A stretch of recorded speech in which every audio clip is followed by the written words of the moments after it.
Gyan Sudha success साथी channel में आपका एक बार फिर से स्वागत है। आइए आज हम करते हैं जैम केमिस्ट्री के कुछ एमसीक्यूज़। पहला क्वेश्चन जो हमारी स्क्रीन पे है, इसमें ट्राइफ्लोरो एसिटिक एसिड जो कि एक्वस मीडियम में है और ये रिएक्शन कंडीशंस हैं, उसके द्वारा इस सबस्ट्रेट से हमें इन चारों में से कौन सा उत्पाद प्राप्त होता है, ये पूछा गया है। अगर आप देखें तो आपको ऐसा लगेगा कि यहाँ डी प्रोटेक्शन होगा इस एसिटल ग्रुप का, जबकि ये जो रिएक्शन कंडीशंस है उसमें इसका डी प्रोटेक्शन नहीं होगा और इसमें कोई फ़र्क नहीं, कोई अंतर या कोई इफेक्ट इसके ऊपर नहीं पड़ेगा। जबकि ये जो ईथर ग्रुप्स हैं इनका डी प्रोटेक्शन होगा और वो OH जो हैं, दोनों जो OCH3 ग्रुप्स हैं या OMe ग्रुप्स हैं उनकी जगह OH और OH हो जाएगा।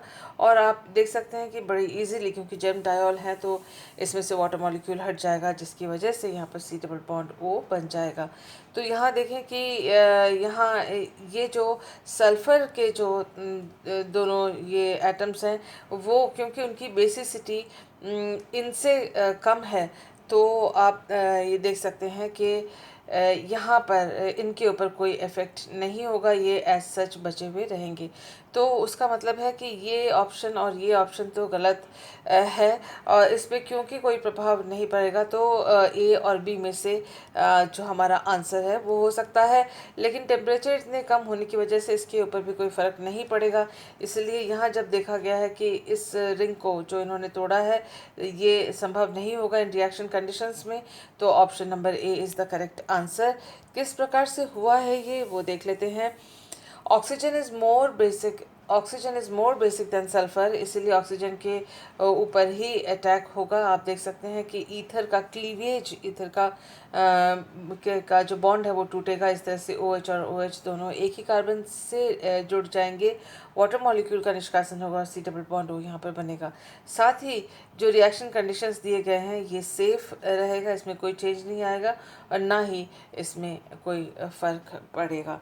तो ये रिएक्शन, इसका जो ऑप्शन था option number A is the correct answer. Hard and soft nucleophiles जो होते हैं वो हार्ड और सॉफ्ट रेस्पेक्टिव सेंटर्स में ही या रिएजेंस साइट में ही वो आक्रमण करते हैं। यानी अगर हार्ड न्यूक्लियोफाइल है तो वो carbonyl carbon C double bond O carbonyl carbon पर वो अटैक करेगा, क्योंकि ये हार्ड साइट है। इसके साथ अगर अल्फ़ा बीटा अनसैचुरेशन अगर हो जाता है तो ये जो बीटा कार्बन है वो सॉफ्ट साइट है। तो अगर सॉफ्ट न्यूक्लियोफाइल्स हैं या बॉर्डर लाइन न्यूक्लियोफाइल्स हैं वो बीटा कार्बन पर आकर आक्रमण करेंगे। तो इस बात को हम ध्यान में रख लेते हैं। करते हैं अपना next question. The major product formed in the following reaction is, ये हमको जो सबस्ट्रेट दिया हुआ है और हम देख सकते हैं कि जो CN माइनस न्यूक्लियोफाइल है वो सॉफ्ट न्यूक्लियोफाइल है, हार्ड नहीं है, बॉर्डर लाइन में है, इसीलिए वो कार्बोनिल जो कार्बन है उसके ऊपर आक्रमण नहीं करेगा और वो करेगा इस बीटा कार्बन के ऊपर। तो हमें वो ऑप्शन ढूंढना है जिसमें बीटा कार्बन पर CN माइनस जुड़ा हुआ है। हम देख सकते हैं this is the only option जहाँ बीटा कार्बन, क्योंकि ये अल्फ़ा और ये बीटा अनसैचुरेटेड कंपाउंड कार्बन है, तो बीटा कार्बन पर CN आके जुड़ा है। तो ये अकेला ऐसा सबस्ट्रेट है जिसमें ऐसा हुआ है। तो ये जो तीन ऑप्शंस वो गलत हैं और this is the correct option, क्योंकि इसको हम हार्ड और सॉफ्ट न्यूक्लियोफाइल के अनुसार ही इस रिएक्शन को हम क्वेश्चन को हम सॉल्व कर सकते हैं। नेक्स्ट क्वेश्चन जो है हमारे स्क्रीन पे वो 1H NMR का क्वेश्चन है और जैम में इस प्रकार के क्वेश्चंस कई पूछे जाते हैं। इन्होंने ये यहाँ पर चार वैल्यूज़ दिए हुए हैं और पूछा है कि इन चारों में से कौन सा ऑप्शन जो है उसके संरचना के द्वारा ये स्पेक्ट्रल डेटा दिया जाएगा। अब जो सबसे पहली नज़र आती है बात वो है 7.31 और 7.21। तो ये दो डबलेट्स देंगे, इसको कहते हैं डबलेट ऑफ डबलेट। तो दो डबलेट हमें नज़र आएंगे और इस तरह के डबलेट्स हो सकते हैं। इनका स्पेसिंग डिपेंड करता है कि J की वैल्यू इसमें क्या है। कुल मिला के दो डबलेट्स आएंगे और दो दो हाइड्रोजन से दिए जाएंगे। तो क्योंकि ये दोनों बहुत पास हैं तो इसलिए वो दिखा रहे हैं कि डबलेट ऑफ डबलेट है। और यहाँ पर जो मोनो सब्स्टिट्यूटेड है वो ये प्रदर्शित नहीं करेगा। और इस तरह का जो दो जो पास पास सिग्नल्स हैं 7.31 और 7.21 में ऑर्थो जो है वो भी प्रदर्शित नहीं करेगा। ये बचते हैं दो पैरा सब्स्टिट्यूटेड कंपाउंड्स। इसमें ये दोनों तो हो गए ये एरोमेटिक रिंग के। और जो अब हमें ये समझना है कि 4.5 पे दो हाइड्रोजन और 2.3 पे 3 हाइड्रोजन। तो यहाँ पर भी CH2 है और CH3 है, यहाँ पर भी CH2 और CH3 है। इन दोनों में अंतर क्या है? अंतर ये है कि ये जो CH2 है इसके साथ ये Cl लगा हुआ है और Cl जो है इलेक्ट्रोनेगेटिव होने के कारण इलेक्ट्रॉन्स बॉन्ड के इलेक्ट्रॉन्स को अपनी ओर आकर्षित कर लेता है। उसका मतलब जो ये CH2 होगा वो डी शील्डेड होगा या विपरिरक्षित होगा, डी शील्डेड होगा और भी परिरक्षित होगा, और जिसकी वजह से इसके जो डेल का मान काफ़ी हाई होगा। लेकिन यहाँ पर अगर आप CH2 को देखते हैं ये मेथल ग्रुप जुड़ा हुआ है और ये इसको शील्ड करेगा तो इसके डेल के वैल्यू हाई नहीं आएगा। तो उसका मतलब जो डेल का वैल्यू CH2 यानी दो हाइड्रोजन के लिए है वो जो डी ऑप्शन है उसको फेवर नहीं करता, वो ऑप्शन बी को फेवर करता है क्योंकि इसमें डेल की वैल्यू है हाई। और जिससे ये पता पड़ता है कि ये CH2 जो है वो डी शील्डेड या विपरिरक्षित है। साथ ही 2.3 है वैल्यू CH3 प्रोटॉन्स का। तो आप देख सकते हैं बेंजीन रिंग से जुड़ा हुआ है, हाइपर कॉन्जुगेशन इसमें होता है जिसकी वजह से इसका वैल्यू भी 2.3 आता है, न कि 0.9 पे, क्योंकि यहाँ पर भी इसका डी शील्डिंग हो रहा है। तो इन चीज़ों को देखते हुए हम कह सकते हैं कि जो ऑप्शन नंबर डी है वो करेक्ट ऑप्शन नहीं है। The answer is option number B. और ये जो 4.5 है ये डी शील्डेड CH2 के लिए है और ये 2.3 का जो वैल्यू है वो इस मेथल ग्रुप के लिए है, न कि इस संरचना के लिए, क्योंकि यहाँ पर जो CH2 है वो किसी भी हालत में इतना ज़्यादा डी शील्डेड नहीं हो सकता कि 4.5 की वैल्यू ये दे सके। So the answer is option number be in this case. ये पेरिसाइक्लिक रिएक्शन का पेरिसाइक्लिक रिएक्शन का ऑप्शन एग्जाम्पल है यहाँ पर जो दिया हुआ है, और ये थर्मल रिएक्शन है। और हमसे पूछा गया है कि जो ये इलेक्ट्रोसाइक्लिक रिएक्शन हुआ है वो इनमें से कौन सा ऑप्शन इसका करेक्ट ऑप्शन है। देखिए सबसे पहले जो हमें देखना है वो ये कि 1 2 3 4 एंड 5 6 यानी 6 पाई इलेक्ट्रॉन हैं ओपन चेन कंपाउंड में, और ये open chain compound thermal condition में हीट के द्वारा क्लोज्ड चेन कंपाउंड इन चारों में से किसी एक में कन्वर्ट हो रहा है। हम कई तरह से इसको सॉल्व कर सकते हैं। एक मॉलिक्यूलर ऑर्बिटल के द्वारा सॉल्व कर सकते हैं, हम इसको सॉल्व कर सकते हैं वुडवर्ड हॉफमैन रूल के द्वारा। आइए देखते हैं कि वुडवर्ड हॉफमैन रूल के द्वारा हम इसको कैसे सॉल्व करके इस वाले ऑप्शन तक पहुंच सकते हैं। याद रखिएगा कि ये दोनों जो मेथल ग्रुप हैं वो अबव द प्लेन या तल से ऊपर है, और यहाँ जो सबस्ट्रेट में जो मिथाइल ग्रुप दिए हुए थे वो दोनों मिथाइल ग्रुप जो है वो इसी तल पर, यानी जिस स्क्रीन पर आप इसको पूरे वीडियो को देख रहे हैं उसी स्क्रीन के ऊपर ये दोनों मिथाइल ग्रुप्स जो हैं वो स्थित हैं। तो उसका मतलब कि आप देख सकते हैं कि यहाँ पर कॉन रोटेटरी, और ये देखिए कॉन रोटेटरी तब होगा जब 4n पाई इलेक्ट्रॉन्स हैं, और 4n प्लस 2 पाई इलेक्ट्रॉन्स हैं जब वो तो डिसरोटेटरी होगा। यहाँ 1 2 3 4 5 6 यानी 4n प्लस 2 पाई इलेक्ट्रॉन्स हैं, तो उसका मतलब कॉन रोटेटरी प्रोसेस यहाँ पर फॉलो होगी। इसे कहते हैं वुडवर्ड हॉफमैन रूल, और इस रूल को आप अगर ध्यान रखते हैं तो जो रिएक्शंस को या क्वेश्चंस को सॉल्व करने में आपको आसानी होगी। तो यहाँ जो ओपन चेन कंपोनेंट है उसमें कौन से इलेक्ट्रॉन्स हैं वो यहाँ लिखे होते हैं, और उसके अनुसार इस रिएक्शंस के प्रोसेस को समझा जाता है।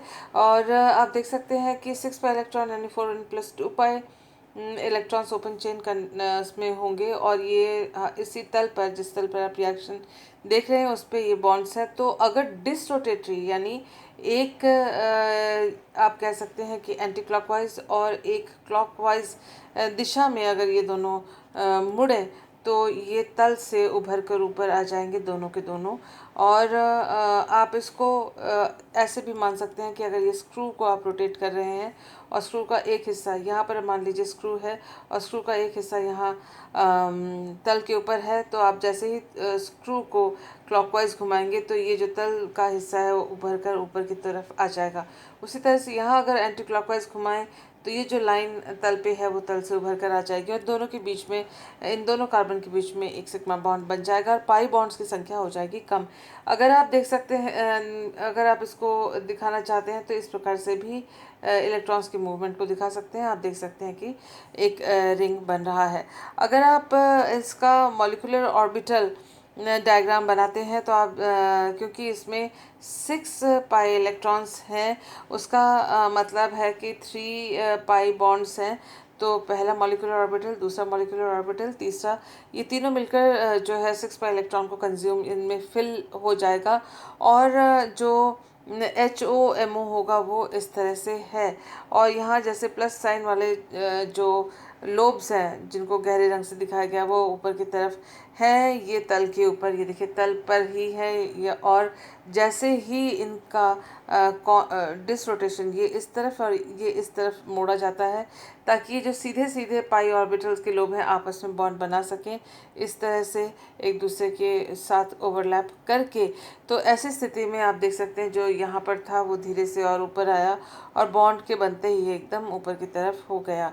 तो अबव द प्लेन ये जो दोनों ग्रुप्स हैं वो आ जाएंगे। तो इस बात को ध्यान में रखते हुए जो हमारा आंसर है वो ये है, क्योंकि डिसरोटेटरी जो प्रोसेस है वो इस इलेक्ट्रोसाइक्लिक रिएक्शन के लिए होती है। हाँ, याद कर लेते हैं कुछ इन्फॉर्मेशंस को। जैसे साइटोक्रोम P450 जो है वो हाइड्रोकार्बन्स को अल्कोहल में कन्वर्ट करती है। जैसा कि आप देख सकते हैं ये हाइड्रोकार्बन है, अल्कोहल में कन्वर्ट हो रहा है। गैलेक्टोज ऑक्सीडेज जो है वो कैटेलाइज करती है रिएक्शंस को, oxidation of primary alcohol using dioxygen to form corresponding aldehyde and hydrogen peroxide. तो हाइड्रोजन पेरोक्साइड जो है गैलेक्टोज ऑक्सीडेज के कैटेलाइज्ड रिएक्शन के द्वारा होता है। Catalase is a common enzyme, और इसमें ये ऑर्गेनिजम्स जैसे कि बैक्टीरिया, प्लांट्स, एनिमल्स में पाया जाता है। और ये डिकम्पोजिशन ऑफ हाइड्रोजन पेरोक्साइड करता है टू वाटर एंड ऑक्सीजन। जल और ऑक्सीजन में ये जो हाइड्रोजन पेरोक्साइड है उसको हाइड्रोलाइज डिकम्पोज करने में ये कैटालिसिस का काम करता है। जो साइटोक्रोम C है वह it receives an electron from each of 4 cytochrome C molecules and transfers them to one dioxygen molecule। तो ये इलेक्ट्रॉन्स को रिसीव करके और एक ऑक्सीजन का जो मॉलिक्यूल है उसको वो इलेक्ट्रॉन्स ट्रांसफ़र कर देता है, जिसकी वजह से आप देख सकते हैं कि यहाँ वाटर मॉलिक्यूल का फॉर्मेशन हो रहा है। तो और ये ऑक्सीजन ने इलेक्ट्रॉन्स लिया है। तो इन सभी बातों को हम ध्यान में रखते हुए हम करते हैं अपना next question. The correct combination of metalloenzymes given in column A with their catalytic reactions in column 2।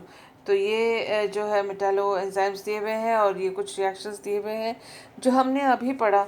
उसके अनुसार जो ऑप्शन नंबर C है यानी 1 का N, 2 का K, ये 2 है उसका K, और L जो 3 है उसका L, यानी ये रहा 3 उसका L, और 4 का जो है वो M, ये मैचिंग इसके अंदर है।